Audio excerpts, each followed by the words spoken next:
Introdução ao segundo livro dos reis. O segundo livro dos reis, na verdade, nós sempre falamos, pela ordem é o sétimo da classe dos livros históricos e é o quarto a tratar da monarquia israelita ou da monarquia em Israel. O interessante desse livro é que ele vai marcar o fim dos reis de Israel também. Ele vem, na verdade, terminando, vai concluir tanto o reino do norte quanto o reino do sul, que vai ser o segundo reino a cair. Então, o segundo livro dos reis, ele vai trabalhar mais em cima do sul do que propriamente do norte. Por quê? Como o reino do norte vai acabar ali na metade do livro praticamente, o restante vai se prender mais somente ao sul. Então, o segundo livro dos reis é o fechamento da primeira parte da história de Israel. O título do livro, você sabe, é chamado de Segundo Reis. Sempre aquela questão, cuidado com o costume que você tem por aí de falar segunda. Não é segunda, nenhum livro é segunda, sempre primeiro e segundo. Então a leitura correta é Primeiro Reis. E ele é assim chamado porque trata da continuação da história que foi iniciada no livro anterior. Mas é aquela questão, como nós já sabemos, no cânon hebraico original não existe primeiro e segundo reis, e sim o rolo dos reis. O rolo que, na verdade, faz parte os dois juntos. E se fosse pegar na forma geral, você teria o que seria chamado pela Septuaginta de terceiro e quarto reis, porque na forma da Septuaginta, tradução grega, aquela que foi feita ali no período do silêncio, pelos 70 rabinos, aquela tradução nomeou primeiro e segundo Samuel como sendo primeiro e segundo reis, e primeiro reis e segundo reis como fossem terceiro e quarto reis, mas isso aí já é uma forma da Septuaginta. Para nós, segundo livro dos reis. O autor do livro, ele é anônimo, como muitos que nós já percebemos, dessa forma é atribuído. Não possui autor identificado. Porém, há fortes indícios de que Jeremias, o profeta, tenha sido o escritor desse livro, porque justamente ele viveu aquele período da história, a decadência, e ele foi o personagem mais influente naquele contexto. Então, geralmente, se atribui a Jeremias, mas não se pode afirmar. Então, para início de conversa, o autor ele é anônimo. O tema central do livro é Reino Destruído, porque justamente trata da destruição dos reinos do norte e do sul, que é Israel e Judá, respectivamente, e suas capitais, que é Samaria, capital do norte, e Jerusalém, capital do sul. Esses reinos eles foram destruídos como consequência da desobediência do povo de Deus e inobservância da lei divina. Nós sabemos que havia um pacto entre Deus e Israel. Quebrando aquele pacto, eles automaticamente seriam despejados da terra. Então o primeiro reino a sofrer a represália foi do norte, e a segunda foi o reino do sul. O primeiro reino caiu pelas mãos da Assíria, que era o império, e a segunda, que foi de Judá, pela mão de Babilônia, através de Nabucodonosor. O destino desse livro, você já sabe, foi escrito para os israelitas, porque ainda existia uma questão coletiva das 12 tribos. O lugar, ele é misto, porque ele trabalha tanto em Judá quanto em Israel, nos dois reinos. A data aproximada é 550 antes de Cristo, seria a data do fechamento. A abreviatura do livro é 2, esse 2 pode ser número algarismo romano, como pode ser, aquele algarismo, você sabe, o algarismo romano, aqueles dois pauzinhos, né? Ali você faz o segundo, ou pode ser o segundo mesmo, número 2, número ordinal. Então você pode colocar de uma forma ou de outra, mas vai ficar 2, um R maiúsculo e um S minúsculo, vai ficar segundo reis, sempre no masculino. A ordem numérica, pela sequência, é o número 12, então ele é o 12 de 66, porque são 66 livros total na Bíblia, então ele é o 12º. Capítulos são 25 capítulos, muito bem trabalhados, e cada um deles trazendo em si instruções históricas profundas e altamente necessárias para o aprendizado das Escrituras Sagradas. Os objetivos são bem claros: demonstrar que Deus não negocia e não divide a sua glória com os ídolos, por isso que veio a queda; relatar os juízos precisos de Deus contra o seu povo escolhido, que é Israel, ainda que fosse, né? E deixar isso bem claro, uma clareza de que o cativeiro dos reinos de Israel e de Judá foram uma punição, ou foi, ou é uma punição sobre o povo deles, mostrando que, apesar de ser o povo eleito, não se evita a punição. O conteúdo do livro, como nós já falamos, de uma forma geral, ele trata em cima da queda do Reino do Norte e depois em cima da queda do Reino do Sul. E tudo isso que foi devidamente avisado pelos profetas, alertado através dos séculos, mas eles, por não observarem a lei de Deus, acabaram na disciplina, acabaram no cativeiro, que era a correção. A extensão histórica é de mais ou menos 255 anos de história. Isso vai de 841 até 586 antes de Cristo aproximadamente. Lembrando que nós estamos tratando aqui somente do segundo livro. Aí você tem que ver a extensão histórica do primeiro, o que no original seria uma coisa só, o primeiro com o segundo. A divisão geral do livro, isso quer dizer assim, a olho nu, quando você bate o olho, o livro se divide basicamente em duas seções.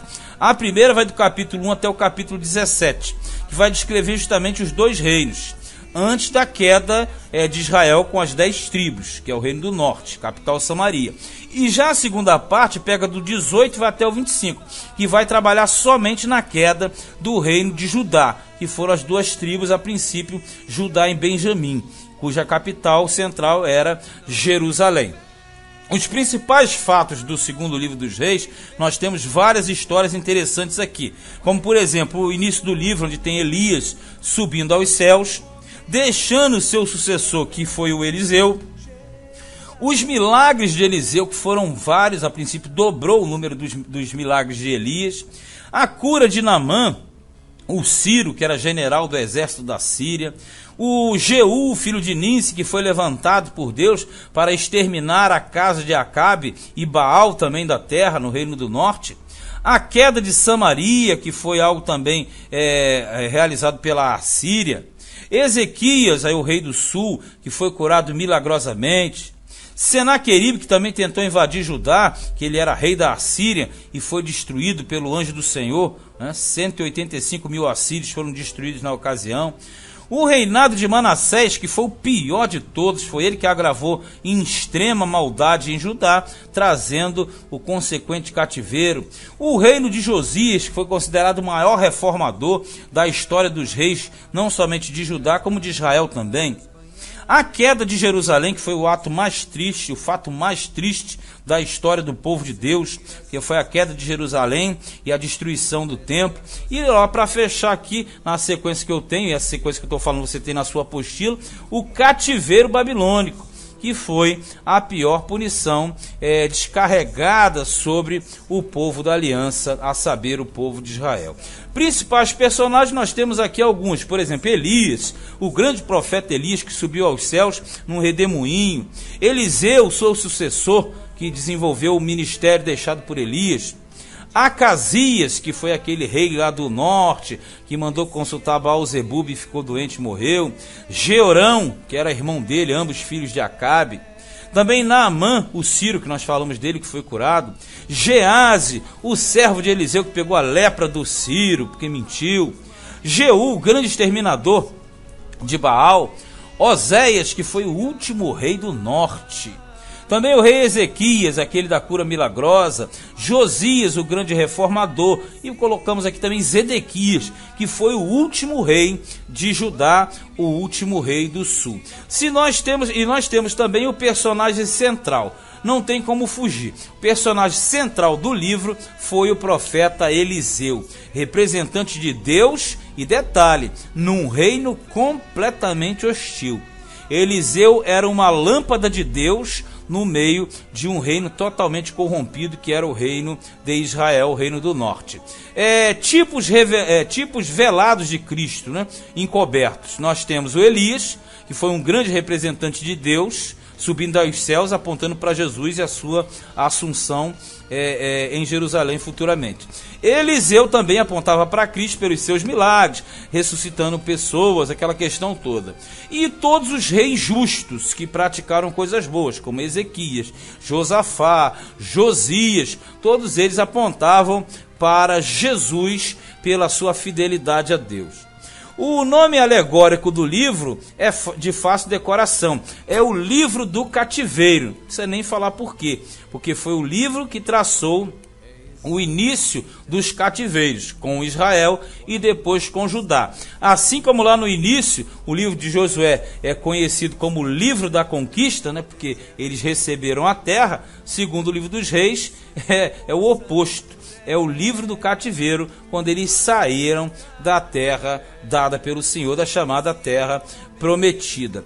O texto-chave do livro se encontra lá no segundo livro, em 2 Reis, capítulo 23, verso 27, que diz assim: E disse o Senhor, também a Judá hei de tirar de diante da minha face, como tirei a Israel, e rejeitarei a esta cidade de Jerusalém que elegi, como também a casa de que disse, estará ali o meu nome. Quer dizer, esse texto ele representa a totalidade e o objetivo do livro, através dessa frase aqui, hein? Também a Judá hei de tirar, porque ele tirou Israel, também tirou a Judá, expressando a sua ira sobre o povo da aliança por não observarem a sua lei. Então ele decretou, no caso, a invasão, destruição e cativeiro dos 2 reinos que eram a totalidade do povo de Israel, do povo de Deus na terra.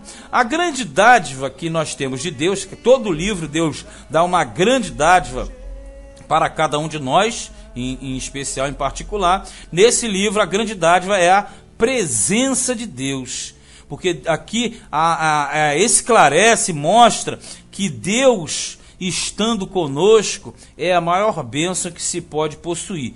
Ao contrário também, quando ele sai, aí você não tem essa total alegria. Então a aprovação de Deus, a presença de Deus é justamente o destaque positivo desse livro e a dádiva de Deus aos homens. Já a obrigação que ele dá, porque sempre Deus dá uma dádiva e exige alguma coisa, uma manutenção.